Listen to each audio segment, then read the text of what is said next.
do we have a good one to discuss this morning? I love this morning's topic. And so joining me to break down what's making the rounds is NBC's own Jacob Soboroff and Morgan Radford in her inaugural appearance on the panel. Great to have you, Morgan. And let's not forget Matt Eisman, the co-host of American Ninja Warrior. Yes, great. Okay, and we begin today with the big reveal from Senator Elizabeth Warren. Have you been following this at all? Okay. So she's been a popular target for President Trump, as you know. He's mocked her for her claims that she is Native American, which she has represented professionally in the past. She tried to face the criticism head on this week. She took a DNA test of sorts and then released a slick video outlining her family history. It is safe to say it did not go well. We're going to discuss what happened, but first, NBC's own Peter Alexander gets us caught up. Watch. And respect that. Elizabeth Warren reinserting herself into the national conversation after releasing a DNA test that provides strong evidence. The Massachusetts senator had a Native American in her family tree dating back 6 to 10 generations. After referencing her Native American roots during the 2012 Senate campaign, Warren's repeatedly faced criticism over her claims. Now the likely 2020 contender is looking to preemptively diffuse the issue that President Trump's tried to turn into a political liability, taunting her for years. Pocahontas, Pocahontas. The president brushing off suggestions he owes Warren an apology for using language widely viewed as racially insensitive. She owes the country an apology. What's the percentage? 1/1,000? President Trump first said he'd dare Warren to prove her Native American ancestry last summer while envisioning a hypothetical 2020 debate with Warren. I will give you $1 million to your favorite charity, paid for by Trump, if you take the test and it shows you're an Indian, you know. But on Monday denied owing any donation. Mr. President, you said you Who cares? $1 million to charity. I didn't say that. No, you better read it again. Later clarifying his conditions. You mean if she gets the nomination in a debate where I was going to have her tested, I'll only do it if I can test her personally. Okay, that will not be something I enjoy doing either. Warren unveiling the DNA test results as part of a campaign-style rollout, relying on one of the world's premier DNA experts. The president likes to call my mom a liar. What do the facts say? The facts suggest that you absolutely have a Native American ancestor in your pedigree. Okay. The genetic analysis setting her American Indian ancestry at a small fraction, perhaps as little as 1 in 1,024, fueling more partisan criticism. Elizabeth Warren is whiter than your average white person. Including the Drudge Report putting Warren in a headdress. A Cherokee Nation leader accusing Warren of undermining tribal interests. But in the video, Warren says she respects the difference between family history and tribal affiliation. I'm not enrolled in a tribe, and only tribes determine tribal citizenship.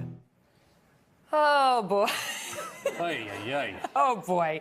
All right, so it turns out the best case scenario for her is that she's got a great-great-great-great-grandparent who might be Native American. Great to the fourth. Great.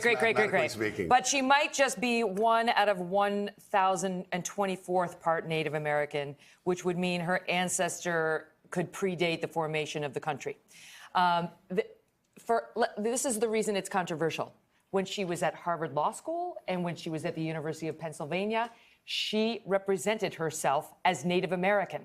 She contributed to a Native American cookbook called Pow Wow Chow, calling herself Cherokee. Now, 1 out of 1,024, right? I don't even know how to say that. It's not 1/10, it's not 1/100th. 1/1,024s does not allow you to say you're a Cherokee. The distinction is between tribal citizenship, which the Cherokee Nation came out quite forcefully and said is very different from your DNA ancestry. There's so many things to talk about here. One is Democrats on a local level have been spending a lot of time in the districts are just banging their heads on the wall being like, why are you talking about this now? We want to talk about traffic. We want to talk about issues that people care about in their local communities. Yeah, that's exactly right. Secondly, I do think, though, that the president got caught in a pickle there. Do you think that the president owes Elizabeth Warren $1 million for her favorite charity? I don't think he does. I don't think he does, because you know why? If you look back and say, I mean, this is all academic, but if you look back and say, and look what he said. He said, I'll make the donation if you approve that you're an Indian. That's to quote him. He just did Elizabeth Warren just prove that she's an Indian?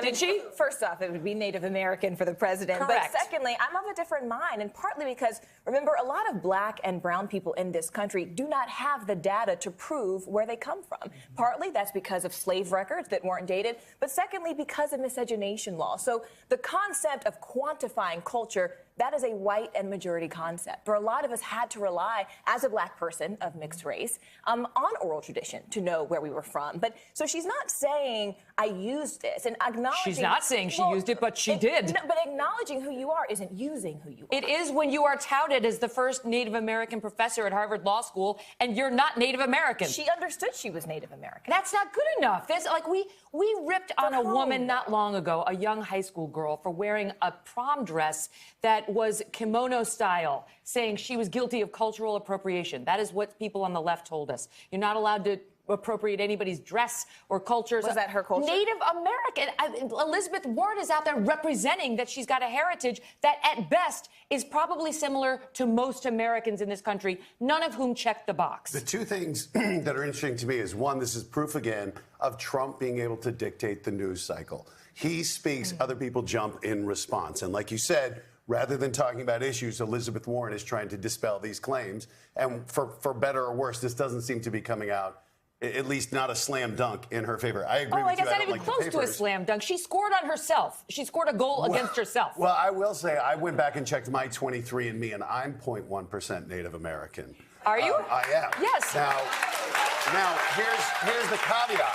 So Dr. Bustamante, he's part of 23andMe, and what it says is because the Cherokee tribes, a lot of the Native American tribes, have said they don't want to they don't want their tribe members to submit to these DNA tests because they're afraid of how they'll be used. So what they're using is a mix of Mexican, Colombian, and Peruvian DNA as a stand-in.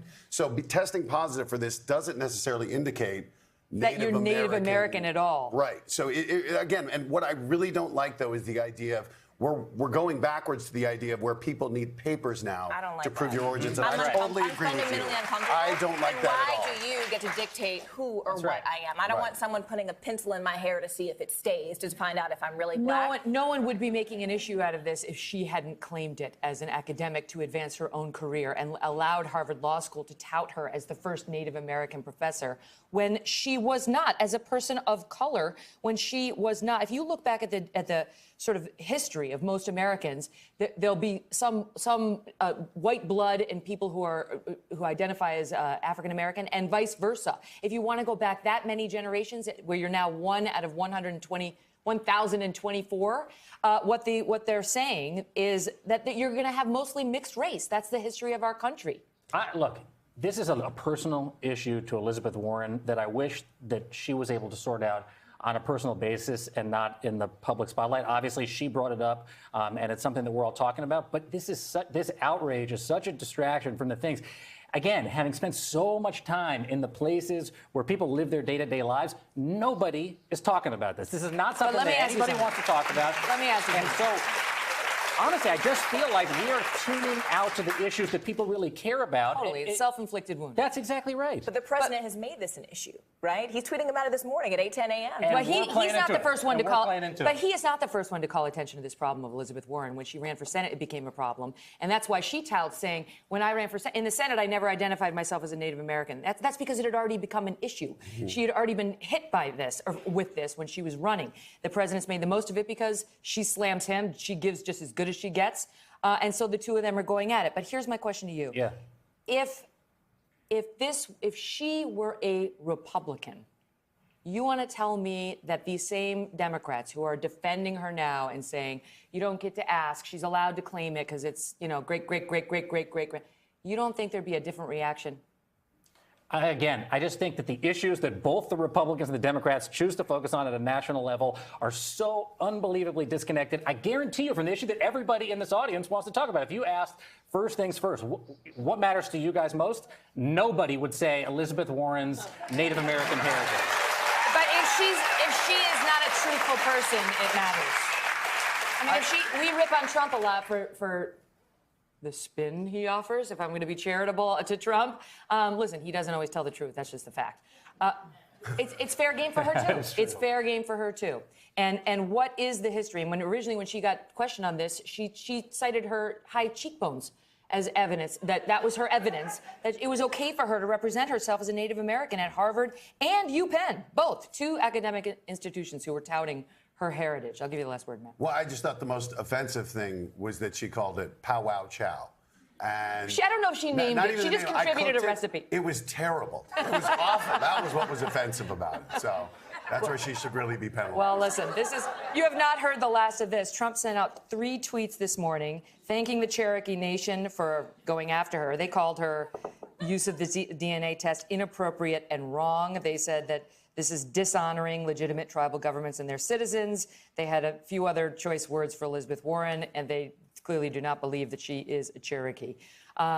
You haven't heard the last of this because we're not even close to the next election, and already it's an issue. It does appear, though, Elizabeth Warren may be running.